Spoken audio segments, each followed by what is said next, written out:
Bana, mambo vipi? Natumaini uko poa. Sasa siku ya leo nimekuletea hii video ambayo tutaiangalia kwa undani ni jinsi gani ambavyo unaweza ukatumia principle 5 zitakusaidia sana kutengeneza muonekano mzuri wa designing yako. Designing sio kuweka picha nyingi, designing sio kutumia maumbo mengi, wala sio chochote. Designing ni vitu fulani vichache sana ambavyo unataka kuvizingatia. Ukiangalia kwenye designing yangu hii unavyoweza kuiona hapa, sijatumia vitu vingi sana. Nimetumia maandishi yamekuwa katika principle mzuri, umenielewa? Ndipo nitabezi sana kwenye kutumia maandishi, principle gani unataka kuzizingatia unapokuwa unatumia maandishi. Lakini pia kwenye mpangilio wa rangi, vitu gani unataka kuvizingatia unapokuwa unatumia rangi. Rangi zipate kumachi. Kama unaweza kuona rangi zangu zimemachi vizuri, kazi yangu inaonekana iko clean kabisa. Sawa, tukaangalia hizo principles mbalimbali ambazo zitatusaidia sisi kwenye kazi zetu za designing. Sawa, naomba unisikilize hatua kwa hatua, utanielewa. Nitafungua project yangu, tayari nishafungua hapa. Nitakachokifanya cha kwanza kabisa, nitaweka background yangu. Nafikiri kila mmoja anajua kuweka background kwenye kazi yake. Sawa, nitaenda haraka kidogo, nitakuja kutengeneza background yangu hapa haraka. Na imani hivi vitu unavifahamu vizuri. Nitakuja kutengeneza background yangu hii hapa. Nikishaweka background yangu, nitakuja kuchukua type tool kwa ajili ya maandishi. Na hapa ndipo tunaanza kujifunza principle ya kwanza kwenye swala zima la designing. Sawa, tutaanza kuweka maandishi yetu hapa. Nitaweka maandishi, tutaangalia maandishi yetu yako rangi gani. Nitaweka rangi nyeusi, tuanze nayo rangi nyeusi kabisa. Nitaanza kuandika neno ambalo lilikuwa ni what ingredients.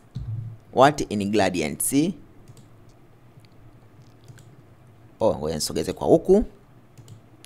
What ingredients makes bread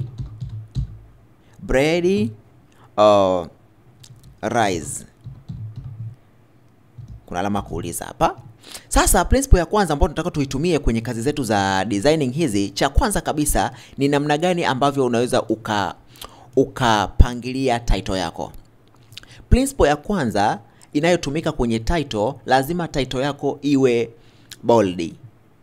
Sawa, title yako lazima iwe bold kwanza. Ukiangalia hapa hii title bado iko ni line imekuwa ndefu sana, kwa kiasi kwamba ukikuza hapa bado still maandishi yako yatakuwa madogo, hayaonekani kama title, yanafika mwisho. Unaweza kaona, yani title yako bado haina ujazo wa kuonekana kama title. Title inataka ina ujazo mzuri. Na maandishi yake yao ya kwanza kabisa kuonekana kwenye kazi yako. Kwa hiyo nitakacho kufundisha hapa, kwanza tubadilishe font style. Naona sijaipenda hiyo font style. Hapo tutatumia kitu kinachoitwa general. Tutatumia general sans. Nitatumia general sans ambao nitakuja kuweka semi bold. Hii hapa inatosha. Sawa, baada ya hapo ukishaweka bold font yako, hatua inayofuata ni kubreak sentence. Ikiwa title yako iko kwenye sentence ndefu, unatakiwa kuivunja. Sawa, vunja sentence yako ambayo iko ndefu. Kama ni title yako ni ndefu, ipo kwenye line au sentence ambayo ni ndefu, hakikisha unaivunja. Mimi nitachukua type tool yangu, nitakuja kuweka hapa type tool yangu nyuma ya M. Nitaweka hapa, nitabonyeza enter. Umenielewa? Hiyo ndio principle namba 2. Maana yake ili sentence zako unataka kichwa chako cha habari kiwe na ujazo. Kwa hiyo hapa kama nitakuza, utaona kichwa cha habari kitakuwa kina ujazo vizuri kabisa, kinajaa kwenye kazi yako. Hivi. Sijui umenielewa? Hiyo ndio principle 2 muhimu kabisa unapokuwa unatumia title kwenye designing. Zingatia sana hiki kitu tunachokufundisha leo. Sawa, lakini kitu kingine ambacho kinafuata baada ya kuvunja sentence yako na kuhakikisha sentence yako au title yako iko kwenye mfumo wa bold, hatua inayofuata ni kumatch fonti. Hakikisha fonti, yani color au rangi ya maandishi iliyopo kwenye title yako inauiana na rangi zilizopo kwenye designing, ili kazi yako ipate kumachi, rangi zitumike kwenye eneo zaidi ya moja. Kwa kufanya hivi, maana yake ni kwamba rangi itakayotumika kwenye maandishi na rangi hiyo hiyo ionekane kwenye eneo lolote la designing yako. Rangi isitumike sehemu moja tu. Na maanisha nini kusema hivi na kuonyesha kwa vitendo? Nitakuja hapa kuchora shape yangu. Nitakuja kuchora rectangle yangu hapa. Nitachora rectangle. Hii rectangle itakuwa rangi nyeusi, nitaweka gradient. Nitakuja kuround hii kona ya hapa, nitaround hii kona. Umeona? Nikisha round hiyo kona, nitakachokifanya hapa, nitakuja kuweka gradient kwenye ile umbo langu. Nitakuja kuweka gradient. Nafikiri kila mmoja anajua kuweka gradient, ila nazungumza tu hapa ili upate kuelewa. Kila mmoja anajua kuweka gradient. Nitakuja kuweka gradient hii hapa, nitaset hii, nitatoa. Nitakuja kufanya setup tena ya ninio hapo ya background ya gradient yangu. Hile natoa naweka hii hapa ya kwangu. Nafikiri itakuwa vizuri zaidi. Nitakuja kuweka hii hapa. Naweza kuona inaleta muonekano mzuri, au nitaweka huku. Yes, hii nafikiri imekaa poa sana. Hii hapa. Huku nitaongeza kidogo weusi upande wa huku. Nitaongeza weusi kidogo kama hivi unavyoweza kuona. Then hapo nita separate. Rangi zangu zimejikusanya sana hapa. Zinaonyesha limit, yani zinaonyesha hii muunganiko kati ya rangi nyeusi na hii. Nataka nizifanye zimix hapo, zichanganyike. Hapa nitaongeza. Umeona hapa? Ukifanya hivi rangi zako zinaonyesha boundaries. Eneo ambalo limejoin. Muunganiko wa rangi mbili tofauti zinaonekana. Lakini hapa kwenye scale ukiongeza scale, it means kwamba rangi zako zinatawanyika na zinachanganyika vizuri. Sawa? Nitabonyeza okay. Baada ya hapo umeweza kuona. Sasa ili rangi ya kwenye element au kwenye shape au zilizotumika kwenye designing yako ziweze kumachi na rangi iliyopo kwenye title yako, unachotakiwa kukifanya, utatafuta eneo ambalo kutakuwa kuna rangi sijui naelewa vizuri ninachokiongea hapa.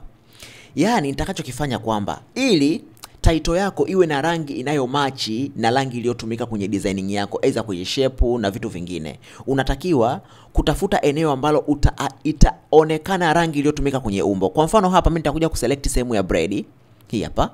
Nikisha kuja kuselect sehemu ya bread hapa, nitakuja kuweka rangi ambayo nitaweka rangi iliyopo kwenye shape hivi. Nitaweka rangi ambayo ipo kwenye shape ili mradi rangi iliyopo kwenye title ipate kumatch na rangi iliyopo kwenye designing yako. Si unanielewa kama unavyoweza kuona hapo sasa hivi?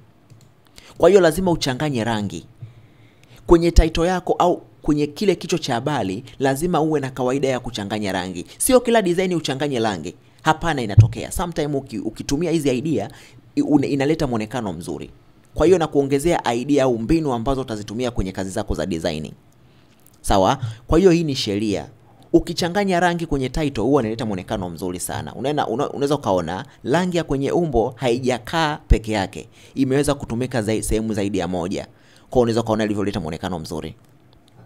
Lakini pia sheria namba 4 unaotakiwa kuifahamu ni kwamba sheria namba 4 kwenye title una uwezo ukachanganya ujazo wa maandishi.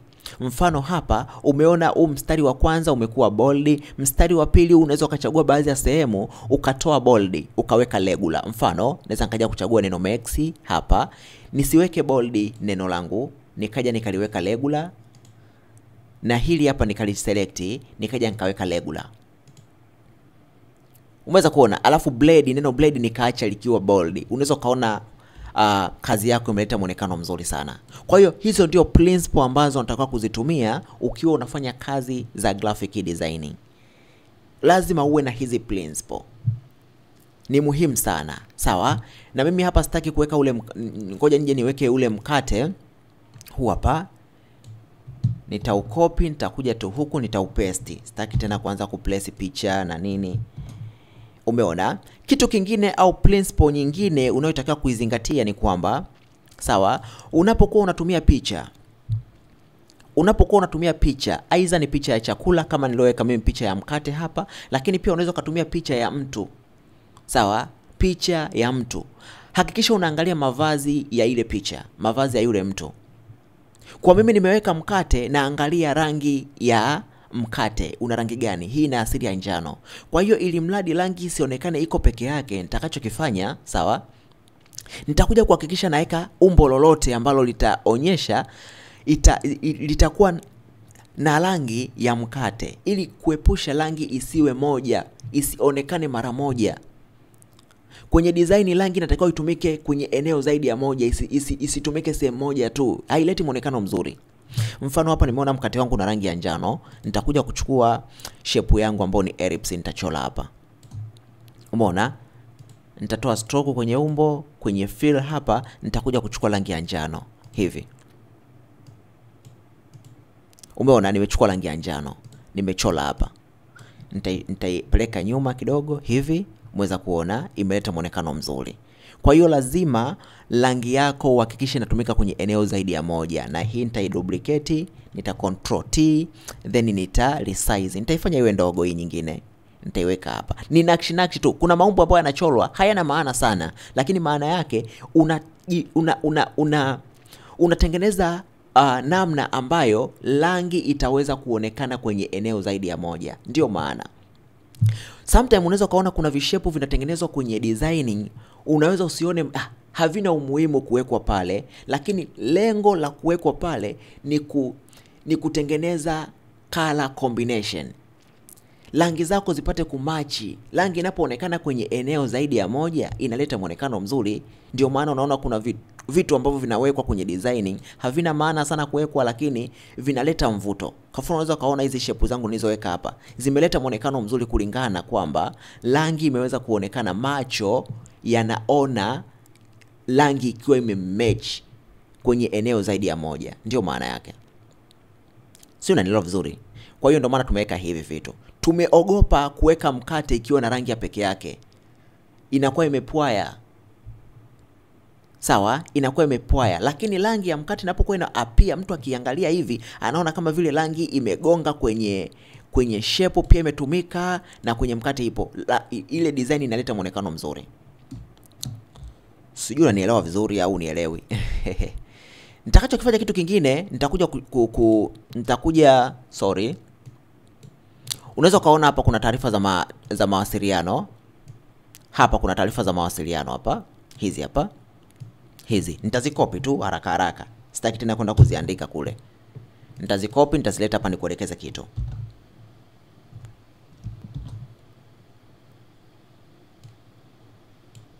Nitazileta hapa. Oh, sorry.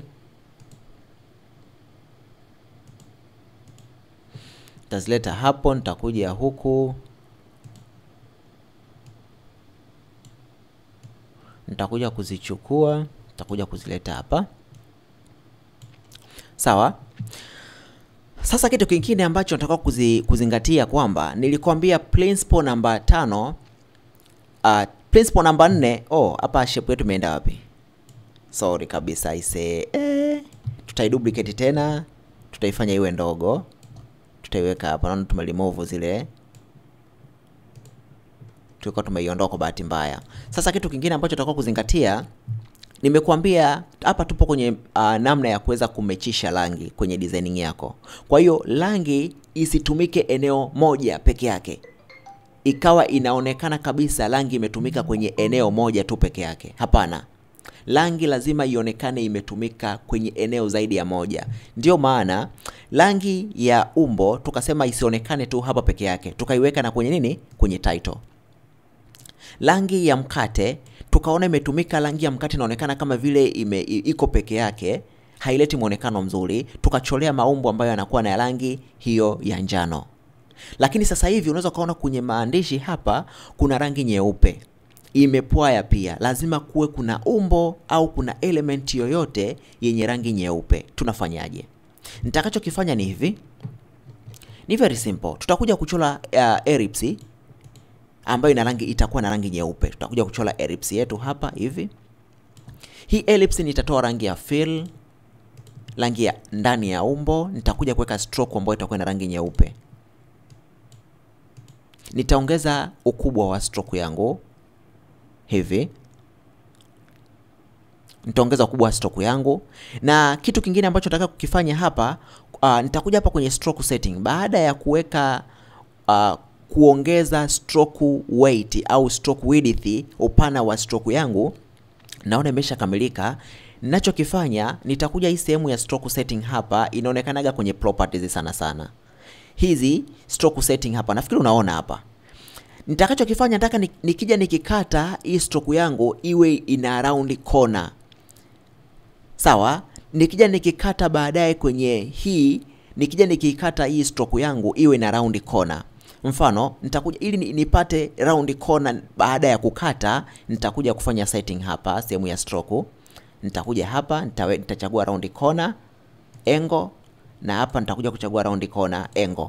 Baada ya hapo nitakuja kuchukua direct selection tool yangu ili kuweza kukata ili umbo langu. Nitaselect hii point hapa. Nitaselect hii point kwa kutumia direct selection tool, alafu nitabonyeza delete kwenye keyboard. Nitasema yes. Umeona nilivyokata tu ili umbo langu limeleta round corner hizi angle. Kwa hiyo ndio kitu ambacho nilikuwa nakitaka hiko. Baada ya hapo nitakachokifanya nitaizungusha hii. Nitairotate hivi. Kisha nitaileta hapa. Nitairotate tena. Nitaileta hapa. Alafu nitaipeleka nyuma sasa. Nitaipeleka nyuma kama hivi. Umeweza kuona hapo? Kwa hiyo unaweza ukaona rangi nyeupe tumeitengenezea shape ambayo imeweza kumachi rangi. Kwa hiyo mtu ukiangalia designing yako kwa haraka haraka hapa, unaona kabisa rangi nyeupe haijatumika eneo moja. Kwa vile limetumika sehemu mbili, tayari macho yako yana reflect zile rangi, inatengeneza muonekano mzuri wa designing yako. Nafikiri nimetumia principle chache tu kwenye designing yangu hii kutengeneza kitu kama hiki. Unaweza kaona. Yani principle chache tu, na vitu vingine ambavyo unataka kuvijua iwe ni common, ujue namna ya kutumia gradient. Gradient ni kitu cha kawaida, lazima ujue kukitumia kama designer. Lakini sikutaka nikufundishe namna ya kutumia gradient. Nimekufundisha principles za designing, vitu ambavyo unatakiwa kuvifahamu ukiwa unafanya kazi za designing. Nafikiri utakuwa umejifunza kitu. Asante sana. Karibu tena next time. Bye bye.